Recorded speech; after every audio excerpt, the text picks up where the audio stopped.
Hello friends, our today's topic is an introduction to phylum Chordata. Now what is Chordata? The name Chordata is derived from two Greek words, the chorde meaning a string or cord and eta meaning bearing.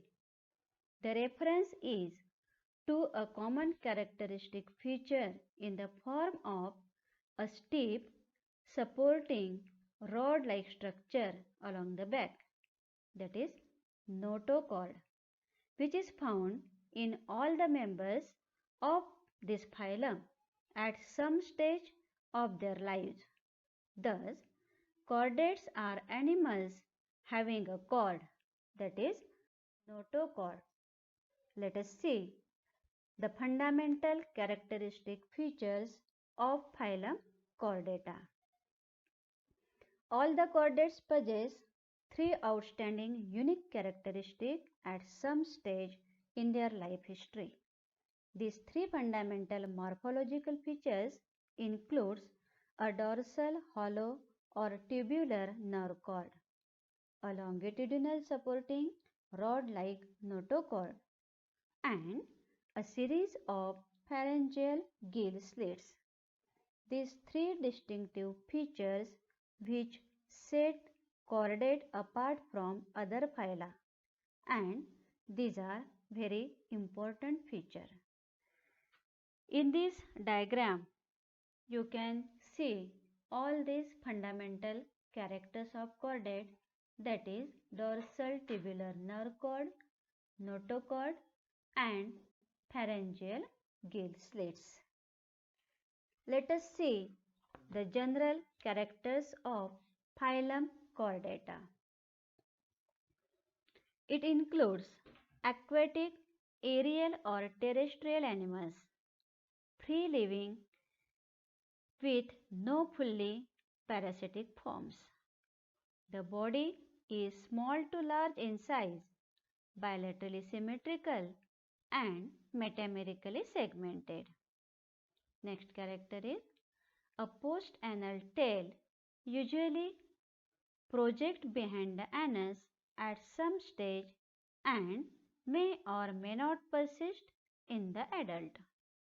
The exoskeleton is often present. It is well developed in most vertebrates.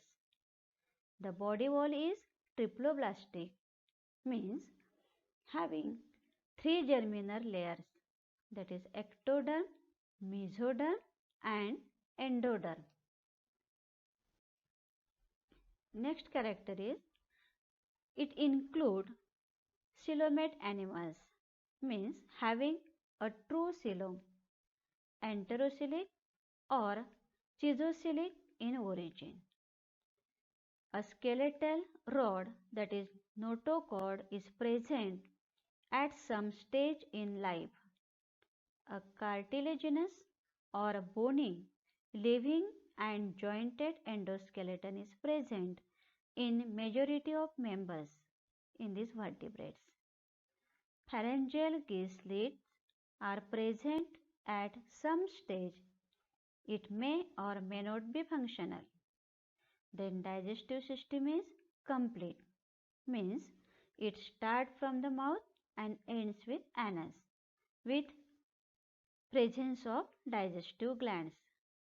The blood vascular system is closed, means the blood flows through blood vessel. The heart is situated in ventral position with dorsal and ventral blood vessels. Hepatic portal system is very well developed. Then excretory system comprises kidneys. It may be protonephric, mesonephric or metanephric. Nerve cord is dorsal in position and tubular. The anterior end usually enlarged to form preen.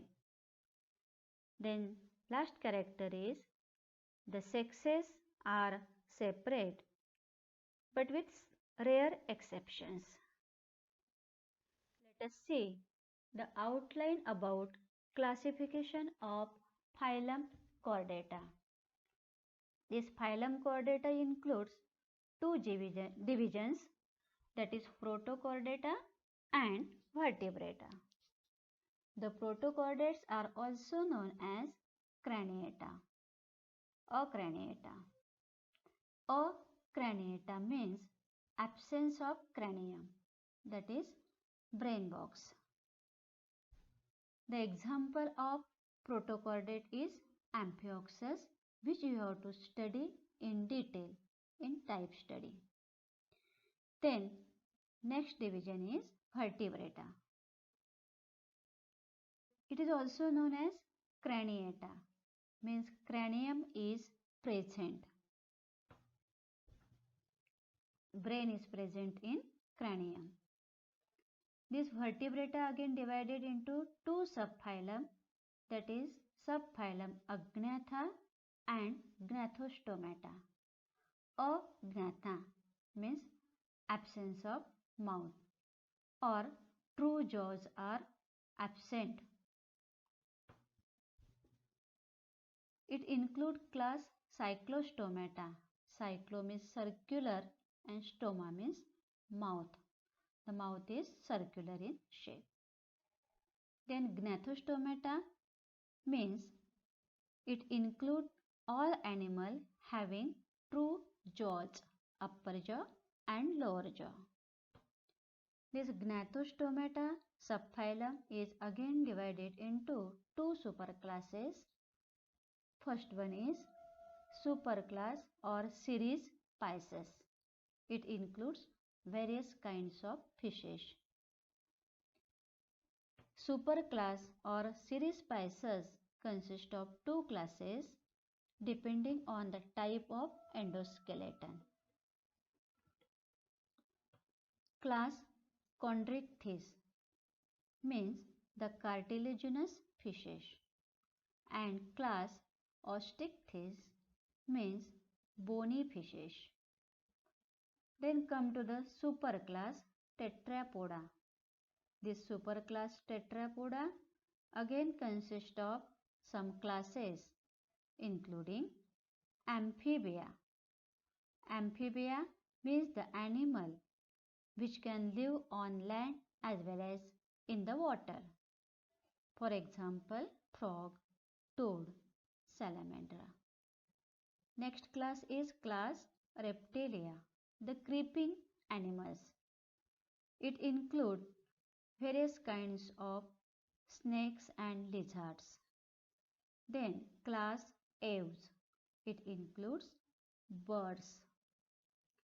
We have to study pigeon in detail this year.